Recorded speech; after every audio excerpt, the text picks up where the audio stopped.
Bonjour et bienvenue dans ce point bourse du 19 juin 2023. Je rappelle que les informations et analyses données sur cette chaîne sont données à titre indicatif et ne peuvent pas être considérées comme un conseil en investissement. L'investissement boursier est risqué et vous êtes responsable de tous les investissements que vous faites. Alors le CAC aujourd'hui qui descend un peu, on s'y attendait, on l'avait dit vendredi dernier en fin de semaine parce que beaucoup de marchés et d'actions étaient un peu sur des résistances et on l'avait ici sur le CAC, la résistance à 7376 qui avait été dépassée de très peu parce qu'on avait clôturé sur les 7388, donc 12 points au-dessus. Et puis là, à l'ouverture, on est en légère baisse et puis on accentue la baisse durant la journée. Au final, on perd environ 1% dans des volumes qu'on retrouve un peu plus traditionnels, suite à l'explosion qu'on a eue vendredi dernier. À noter quand même que les marchés US notamment aux États-Unis sont fermés aujourd'hui, donc ça reprendra demain. Donc il n'y avait pas une énormément de choses qui ont bougé sur les marchés. On va regarder rapidement les plus et les moins du CAC. Alors Vinci qui est sur une bonne dynamique, mais comme beaucoup, ils arrivent un peu sur le haut, ils commencent à s'essouffler, donc on a ça aussi sur le luxe. On va regarder LVMH, c'est un peu la même chose, même s'ils ont déjà commencé à corriger. On va certainement avoir une petite phase de correction sur pas mal de titres. On a également Air Liquide qui avait explosé vendredi dernier avec des volumes aussi stratosphériques. Et aujourd'hui, bah, ils ont commencé à rendre un petit peu, et c'est pareil, ils ont fait un run tellement impressionnant que c'est peut-être le moment que tout le monde va trouver idéal pour commencer à consolider un petit peu. Alors on a les bancaires qui ont bien fonctionné, on a Société Générale, bien fonctionné entre guillemets, parce qu'on est à 0,4, c'est quasiment tout le CAC qui est dans le rouge. BNP c'est pareil, 0,4, Crédit Agricole qui est à 0,3 aussi. Mais on voit que c'est des figures, les trois bancaires c'est neutre. On voit c'est stable, il se passe pas grand-chose. On est sur de la consolidation à plat sur les bancaires et Safran qui fonctionne bien, mais c'est pareil, Safran on est sur le haut. Et ça mériterait peut-être aussi une phase de construction ou de consolidation un peu plus bas pour le titre. Donc rien de nouveau avec ce qu'on a dit vendredi dernier. On va faire quelques valeurs abonnées rapidement. Alors Amundi, dit qu'a donné du dividende, donc hop, il faut réajuster un peu. Le graphique, qu'est-ce qui se passe sur Amundi? Bah, on est plutôt positif à moyen terme, parce qu'on voit cette phase de retournement qui a eu lieu ici. Hop, donc phase de retournement où on va chercher les moyennes, on fait le pullback au niveau des moyennes, on repart. Après une deuxième fois, on y est revenu ici avec cette mèche le 20 mars, et on voit toutes les moyennes sont plutôt ascendantes, donc c'est une bonne chose. Et là, on est dans une phase de construction, consolidation un peu sur le titre, mais à moyen terme, c'est plutôt intéressant. Il faudra le reprendre. Alors, on a une hop, petit gap baissier ici, mais le jour où on vient tester les 55,8, ouais, ça sera intéressant. Voir éventuellement une nouvelle réaction ici sur les 51,7, sur la moyenne à 200, mais plutôt intéressant. On va chercher les portes d'entrée maintenant. Mais à moyen terme, on est positif. Vika, ils ont une grosse résistance ici à 29,15 et puis un double échec ici sur les 28,50. Mais c'est pareil. À moyen terme, on est plutôt positif. On a cette belle phase de retournement là qui s'est passée depuis le début de l'année. Depuis, qu'est-ce qu'on fait? Ben, on consolide. Donc, phase d'accumulation. On est en train de rentrer pour la plupart pour le moyen et long terme. Et on attend le nouveau démarrage qui sera lui certainement une tendance un peu plus longue et forte bah, qui sera confirmée sur débordement des 29,15. Relatech, on a une belle poussée ici suite à la cassure de l'oblique sur les plus hauts. Et puis la phase pareil alors ouais, de retournement, même si c'est encore un peu tôt. Là, on est dans le breakout et puis jusqu'à lundi dernier. Et puis depuis lundi, petite phase de conso. Donc jusqu'où ça va nous mener? Normalement, ces premiers rebonds là sont achetés. Donc entre les 2,14 et Et les 2,35, normalement, ça devrait être une zone qui serait intéressante à prendre sur le titre, sur pullback, mais il y a de fortes chances aussi que cette valeur-là, à moyen terme, hein, soit positive. À court terme, c'est pareil, on attend la porte d'entrée qui est pas forcément idéale parce que maintenant, ça corrige un peu partout sur les marchés. Manitou, on a déjà eu cette phase, hein, de belles poussées, hein, de breakout. La consolidation qui se fait sur les niveaux pivots, hein, donc ça c'est toujours intéressant de noter ici les 20,37. Et depuis, bah, on continue de monter légèrement, donc c'est pareil, à moyen terme on est plutôt positif sur Manitou. Maintenant à court terme, on est quand même installé dans un gros range ici. Euh, peut-être attendre la fin de la mini conso là pour les 21,7 peut-être. Moi, ce qui m'embête un peu sur Manitou, c'est les volumes, hein. Quand on voit comme ça des pics de volume et puis après, sur les 2-3 jours, il n'y a plus rien, on tourne à quoi même pas 10 000 des fois sur certaines journées. C'est compliqué, faut vraiment attendre un gros pic, ça serait plus intéressant pour rentrer. SES, alors moi SES, j'aime pas trop parce que le gros chandelier ici, j'ai pas vu la news ou pas s'ils ont annoncé quelque chose, mais le chandelier du 12 juin, catastrophique, hein, on perd 14%. Déjà gap baissier à l'ouverture, pas énorme, hein, mais on a un petit gap baissier qu'on n'a pas comblé. On perd 14% dans la journée, puis les jours suivants, on n'arrive pas à revenir sur ces niveaux-là, même pas à la moitié. On a une zone ici de résistance, c'est les 5,17, 5,17,5, qui ont été largement enfoncés, et sur lequel on est toujours même pas revenu. Donc tant qu'on dépasse pas les 5,20, c'est négatif sur SES, hein. Ça fait que descendre. Il y a à chaque fois les zones pivots ici, comme la moyenne à 200, qu'on a cassé ici au mois d'août 2022, quand on est revenu, ça a été un gros échec. On va le mettre, hop, ici. Une deuxième fois, c'est la même chose, hein. On frôle la moyenne à 200, c'est encore un échec. La moyenne à 200 est en phase décroissance, donc ça continue d'être négatif. Et puis là, gros chandelier, donc c'est pareil, on évite d'acheter ces choses-là, même s'il y a des fois des rebonds juteux à prendre. 9 fois sur 10, on perd de l'argent, donc compliqué d'investir maintenant. Sur SES, GTT, j'aime bien GTT, hein, on regarde le graphique avec cette consolidation qui a duré plus de 6 mois. Et puis, alors un petit faux départ ici au début de l'année, au mois de février, mais après on y revient. On a les plus bas ici sur les 87, 88. Et depuis, hein, une accumulation, et puis une accumulation à plat entre les 90, 95, où il n'y a plus vraiment de vendeurs sur le titre. Alors on a des petits pics de volume, notamment celui-là qui est intéressant, hein, sur un plus bas, donc sur les 90. On le voit, hein, la valeur a encore un petit peu à faire quand même pour aller chercher un retournement. Mais l'absence de vendeurs et puis la phase d'accumulation ici qui dure depuis plusieurs semaines, même plusieurs mois, c'est plutôt favorable pour une nouvelle tendance plutôt intéressante. Alors sur GTT, on va regarder c'est pétrole et gaz, hein. Donc on regarde les matières premières. Hop. Sur le pétrole, il se passe pas grand-chose, hein. On est toujours dans cette phase un peu de consolidation, mais c'est toujours racheté sur ces niveaux-là, hein. L'OPEP qui veut pas trop descendre les prix, donc il gère un peu la production pour avoir toujours un prix relativement haut.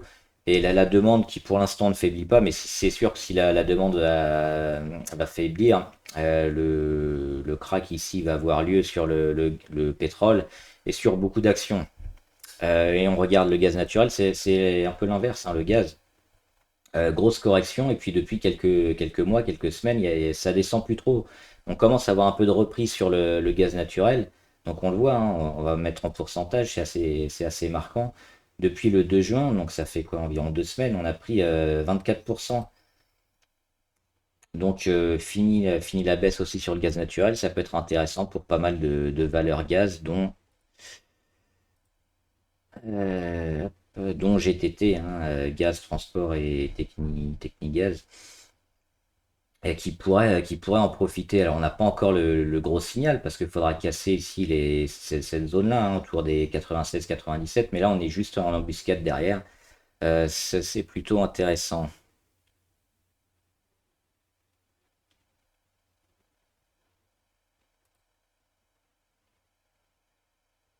J'ai pas fait par ordre alphabétique. Ça, je l'ai fait.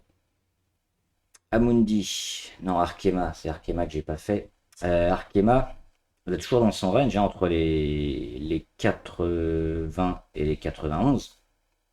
Alors, c'est plutôt intéressant aussi parce qu'on le voit, on a eu ce gros breakout, ce pullback qui vient se travailler la moyenne à 200. On attend le départ. Alors, on évite toujours d'anticiper, hein, ce genre de figure, même si c'est plutôt intéressant à prendre dans une optique moyen terme. Avec la demande qui va peut-être baisser prochainement, on n'est pas sûr, mais on évite d'en trop anticiper le marché.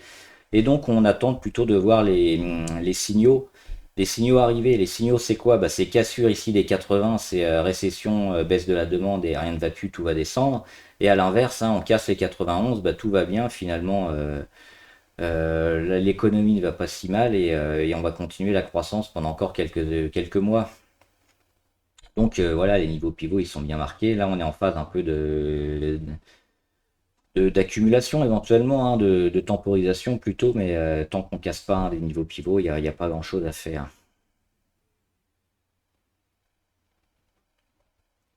Kering toujours sous sa moyenne à 200 et puis là elle y revient. Elle y est revenue vendredi et puis échec, hein, donc toujours sous cette zone-là, hein, sous la moyenne à 200, autour des 527. Plutôt négatif, hein. Kering, c'était une valeur luxe qui était un peu en retrait par rapport aux deux autres, LVMH et Hermès. Mais bah, pas de rattrapage, hein, c'est une valeur moins forte qui dégage un peu moins de bénéfices et donc on n'a pas eu cet effet rattrapage et donc quand le luxe commence à peiner, bah, Kering c'est encore pire que les autres donc on a cette confirmation que Kering est véritablement moins intéressante que les deux grosses et toujours dans une phase plutôt négative, parce que quand on commence à attaquer comme ça la moyenne à 200 et qu'on reste en dessous, qu'on n'arrive pas à revenir, on va plutôt continuer vers le bas. Donc prudence si vous êtes sur Kering.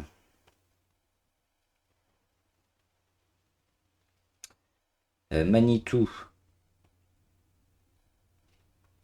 Manitou, bah, c'est pareil, on a les zones pivots assez bien marquées, hein, sur les 26, la résistance, et puis hein, une zone pivot, une zone charnière sur les 20 qui est régulièrement achetée, hein, c'est un bon support. C'est plutôt intéressant aussi à moyen terme, hein, parce qu'on a fait toutes les étapes, le breakout, le pullback, et puis la croissance à court, à moyen terme sur Manitou. Maintenant, pour rentrer maintenant, oui, c'est plutôt dans une optique moyen-long terme avec des objectifs fondamentaux qui nous font croire que Manitou va bien s'en sortir. Parce que là, graphiquement, rentrer là-dessus, déjà, les volumes sont pas terribles. On est entre les deux zones pivots, donc on évite d'investir au milieu. Et on attend plutôt une zone assez proche sur laquelle on va pouvoir s'adosser et éventuellement partir si le marché nous donne tort. Alors Ruby, ils ont pas mal de mal, hein, depuis quelques jours. On a vu le gaz qui allait mieux. Ruby, ils vont pas encore en profiter. Moi, il y a cette zone-là qui m'intéresse sur Ruby, c'est les 23. C'est une zone qui va concorder avec les plus bas, hein, sur Ruby. Le plus bas du mois d'octobre, hein, sur lequel elle avait reparti, et puis la petite conso du mois de mars.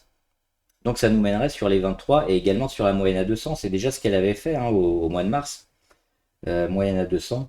Donc pourquoi pas toujours tester encore cette moyenne et repartir. D'autant que les volumes sont plutôt intéressants sur Ruby dernièrement, hein. On a pas mal de volumes. Alors c'est des volumes à la baisse parce qu'on a eu un échec sur les 25-25. Mais si on dézoome, on est toujours quand même bien favorable, hein, sur le titre. Il faudrait casser les 23 pour commencer à s'inquiéter et on ira chercher les 22. Et là, sur les 22, c'est une zone à pas casser, hein, sur Ruby. Éventuellement, ça serait une zone d'achat très intéressante si ça repart, mais si on casse les 22, ça serait un signe aussi assez mauvais pour toute la demande et pour toute l'économie, hein. On sait que le marché de l'énergie est très intéressant, hein. Ça sert un peu de canari pour pas mal de valeurs. Donc s'il y a moins de demande, on va acheter moins d'énergie pour faire fonctionner les entreprises et donc on va plutôt vers une récession avec les particuliers, les entreprises qui ont moins d'argent à dépenser.